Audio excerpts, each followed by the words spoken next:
Hi everyone, in this video we will be discussing about TCA cycle. TCA cycle, it is also known as Krebs cycle because the complete cycle was proposed by Sir Hans Krebs. That was in 1937. So the cycle is therefore named after him. So TCA cycle, it involves the oxidation of acetyl coenzyme A to carbon dioxide and water. So citric acid cycle is the final common pathway for the oxidation of molecules like carbohydrate, fatty acid and amino acid. Citric acid cycle is a series of reactions which occurs in the mitochondria that bring about the catabolism of acetyl coenzyme A to carbon dioxide and water. Why it is called as citric acid cycle? Because citrate is one of the first compound known to participate in this cycle. So this is the central metabolic pathway. It is also known as the final common oxidative pathway for carbohydrate, fat and amino acid. This also provides many intermediates which are required for the synthesis of amino acid, glucose and heme. This is the most important central pathway connecting almost all the individual metabolic pathways. So the functions of citric acid cycle include, it is the final common oxidative pathway which oxidizes acetyl coenzyme A to carbon dioxide and water. Also, it is a source of reduced coenzyme that provide the substrate for respiratory chain. It acts as a link between catabolic and anabolic pathways, so it has amphibolic role. It provides precursors for the synthesis of amino acid and nucleotides. So how will you define citric acid cycle? Citric acid cycle or TCA cycle or tricarboxylic acid cycle essentially involves the oxidation of acetyl coenzyme A to carbon dioxide and water. So citric acid cycle, it is a series of reactions in mitochondria that bring about the catabolism of acetyl coenzyme A to carbon dioxide and water. Now where is the location of TCA cycle? The reactions of Krebs cycle, it occurs in the mitochondrial matrix.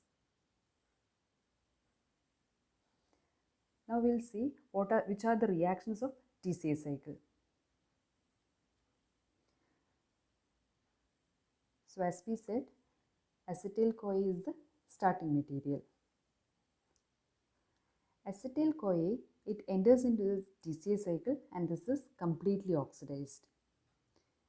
So the oxidative decarboxylation of pyruvate to acetyl coenzyme A is by pyruvate dehydrogenase complex. So this is the connecting link between glycolysis and TCA cycle. So in glycolysis, glucose it is converted into pyruvate. This pyruvate it is converted to acetyl coenzyme A by the enzyme pyruvate dehydrogenase. So this is the connecting step between glycolysis and TCA cycle. Now what are the sources of acetyl coenzyme A? So as we said, by glycolysis, glucose it is converted into pyruvate and this pyruvate is converted to acetyl coenzyme A by the enzyme pyruvate dehydrogenase.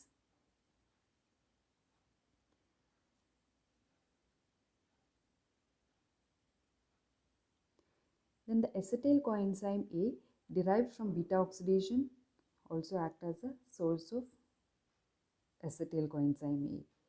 Then from the ketogenic amino acid, acetyl coenzyme A is formed. This acetyl-CoA, it is used for the production of fatty acid and synthesis of cholesterol, then steroid hormones and ketone bodies.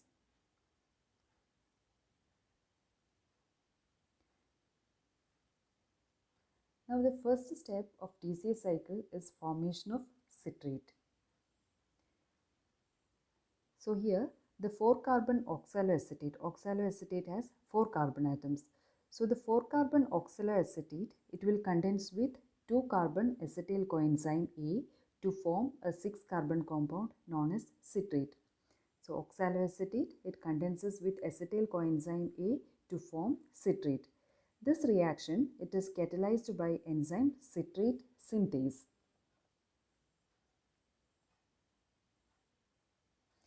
And this reaction, the citrate synthase reaction, it can be inhibited by ATP, NADH and citrate. Citrate is the product, so the citrate itself can inhibit the formation by inhibiting the enzyme.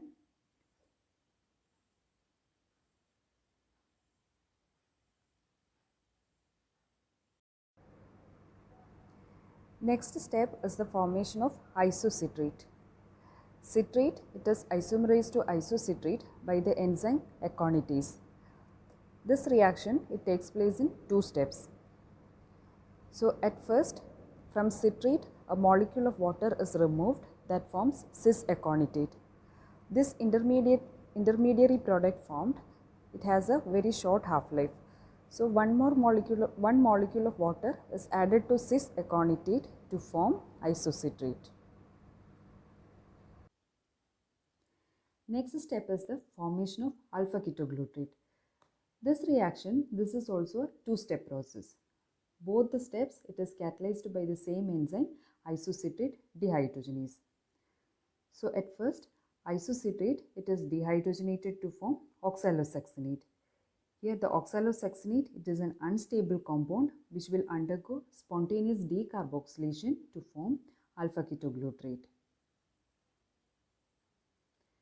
So the formation of NADH and liberation of one molecule of carbon dioxide occurs at this stage. This step, it is stimulated by isocitrate, NAD, ADP, calcium, etc. And it is inhibited by NADH and ATP. Next step is the conversion of alpha-ketoglutarate to succinyl coenzyme A.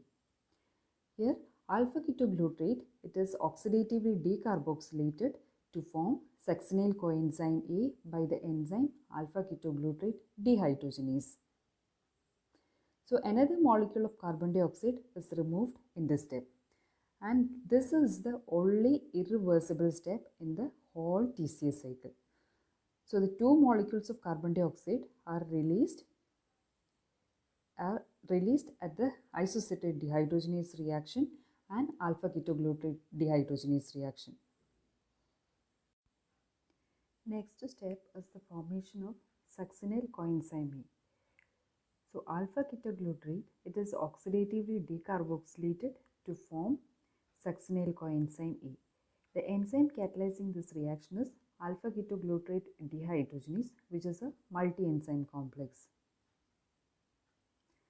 So a second molecule of carbon dioxide is removed in this step. So at this stage of TCA cycle, second NADH is produced and the second carbon dioxide is liberated. As we said, acetyl coenzyme A, it is a 2-carbon molecule. So by the formation of succinyl coenzyme A, or at this stage of TCA cycle, the second carbon dioxide, it is also liberated.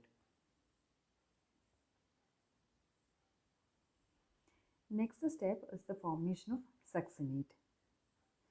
So this reaction, it involves a substrate level phosphorylation.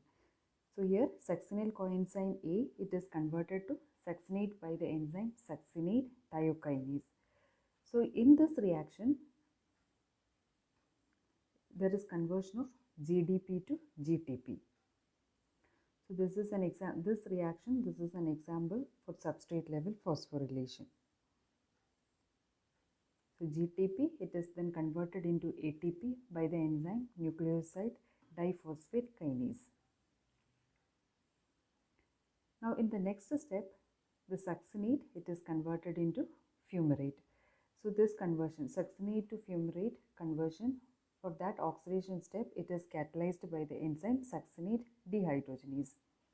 So this reaction, it results in the production of FADH2. Next step is the formation of malate. So the enzyme fumarase, it will catalyze the conversion of fumarate to malate with the addition of water molecule. The last step is the conversion of malate to oxaloacetate. So the malate, it is oxidized to oxaloacetate by the enzyme malate dehydrogenase. So the final third NADH is produced at this stage. So now the oxaloacetate, it is regenerated, and this oxaloacetate, it can combine with another molecule of acetyl coenzyme A, and this cycle is continued. Next step is the formation of succinyl coenzyme A. So alpha ketoglutarate, it is oxidatively decarboxylated to form succinyl coenzyme A. The enzyme catalyzing this reaction is alpha ketoglutarate dehydrogenase, which is a multi-enzyme complex. So a second molecule of carbon dioxide is removed in this step. So at this stage of TCA cycle, second NADH is produced and the second carbon dioxide is liberated. As we said, acetyl coenzyme A, it is a 2-carbon molecule. So by the formation of succinyl coenzyme A, or at this stage of TCA cycle, the second carbon dioxide, it is also liberated. Next step is the formation of succinate. So this reaction, it involves a substrate level phosphorylation. So here succinyl coenzyme A, it is converted to succinate by the enzyme succinate thiokinase. So in this reaction, there is conversion of GDP to GTP. So this is an example. This is an example for substrate level phosphorylation.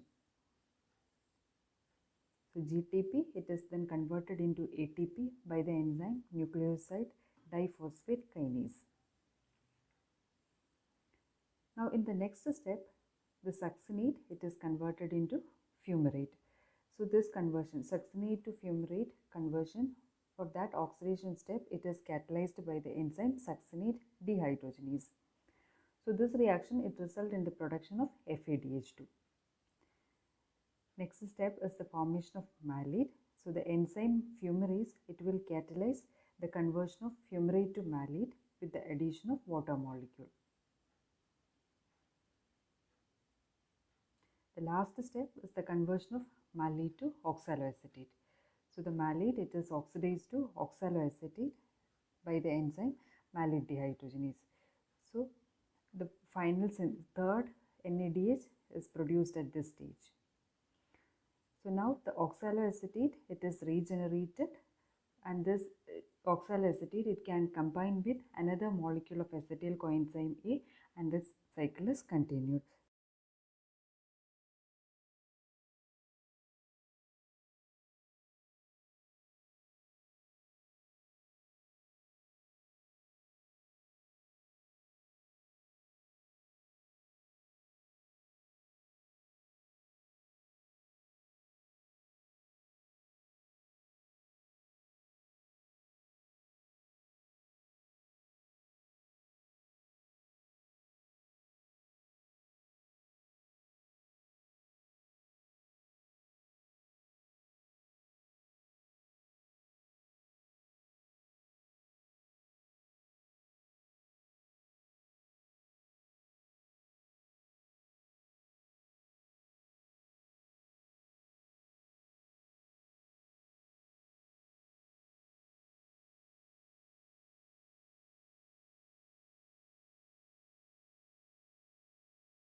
Significance of TCA cycle. First one is the complete oxidation of acetyl coenzyme A.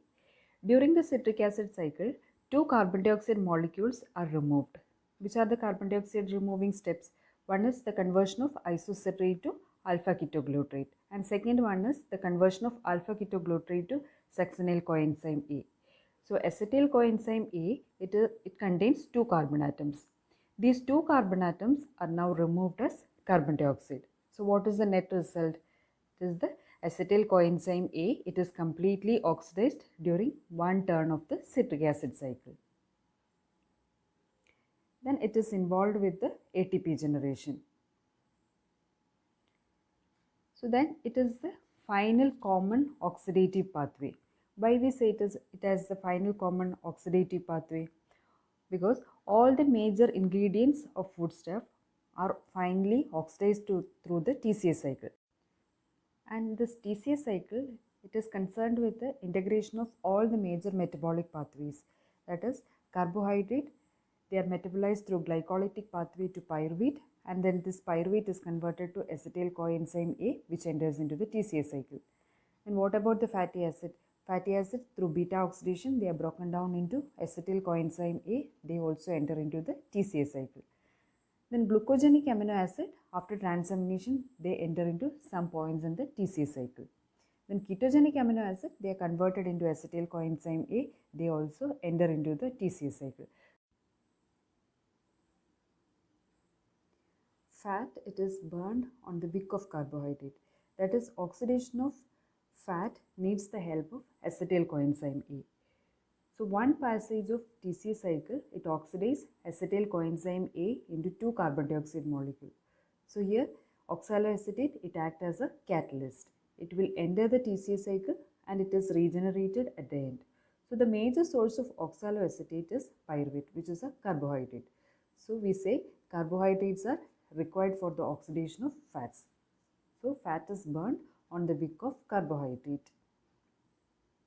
Then excess carbohydrate, it is converted as neutral fat. The excess calories are deposited as fat in adipose tissue. So the pathway is glucose to pyruvate, then this pyruvate is converted to acetyl coenzyme A, then to fatty acid. So this excess carbohydrate, it can be stored as fat. But fat, it cannot be converted to glucose because the PDH reaction, it is absolutely irreversible reaction. So there is no net synthesis of carbohydrate from fat. That is, acetyl-CoA entering into the cycle is completely oxidized to carbon dioxide. So acetyl-CoA is completely broken down in TCA cycle. So it cannot be used for gluconeogenesis. So we say there is no net synthesis of carbohydrate from fat. Then the carbon skeleton of amino acid, they also finally enter into the TCA cycle. Coming to the energetics of TCA cycle. Oxidation of 3 NADH molecule by electron transport chain produces 7.5 ATPs. Then 1 FADH2 is produced. That leads to the formation of how many ATPs? 1.5 ATP. Then at the substrate level phosphorylation, 1 ATP is produced. So total of 10 ATPs are produced from 1 acetyl coenzyme A. So our isocitrate dehydrogenase reaction produces 1 NADH. It enters into the electron transport chain and it produces 2.5 ATP. Then alpha ketoglutarate dehydrogenase reaction also produces 1 NADH, that produces 2.5 ATP. Then we have succinate thiokinase, which produces 1 GTP, that will give you 1 ATP. Then succinate dehydrogenase reaction, it produces 1 FADH2, which enters into the electron transport chain and produces 1.5 ATP. Then malate dehydrogenase, that will produce 1 NADH, which is equal to 2.5 ATP. So total of 10 ATPs are produced.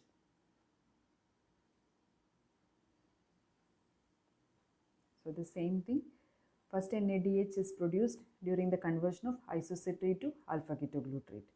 Then alpha ketoglutarate to succinyl coenzyme A also produce 1 NADH. Succinyl coenzyme A to succinate, that produces 1 GTP. Then succinate to fumarate produces 1 FADH2. Then malate to oxaloacetate produce 1 NADH. Now coming to the regulation of TCA cycle. The three regulatory enzymes are citrate synthase, isocitrate dehydrogenase and alpha ketoglutarate dehydrogenase. Citrate synthase, it is inhibited by ATP, NADH, acyl coenzyme A and succinyl coenzyme A.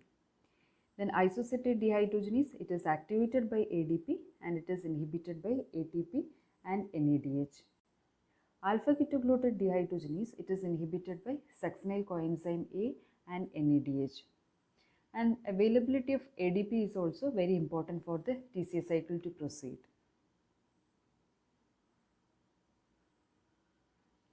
Then the inhibitors of TCA cycle. So the enzyme aconitase, it is inhibited by fluoroacetate. This is by non-competitive inhibition. Then alpha ketoglutarate, it is inhibited by arsenate. That is also an example for non-competitive inhibition. Then succinate dehydrogenase, it is inhibited by malonate, which is an example for competitive inhibition. Now coming to the amphibolic nature of TCA cycle. So as we said, TCA cycle is both catabolic and anabolic. So it is called as amphibolic. Since various compounds enter into or leave from TCA cycle, it is called as a metabolic traffic circle. So the important anabolic reactions of TCA cycle are oxaloacetate, it acts as a precursor for aspartate. Then alpha ketoglutarate, it can be transaminated to glutamate. Succinyl coenzyme A, it is used for the production of heme. Then mitochondrial citrate, it is transported to cytoplasm. Then it is cleaved into acetyl coenzyme A that will provide substrate for fatty acid synthesis. So these are examples for anabolic reactions. So the reactions which are concerned to replenish or to fill up the intermediates of citric acid cycle, they are called anaplerotic reactions.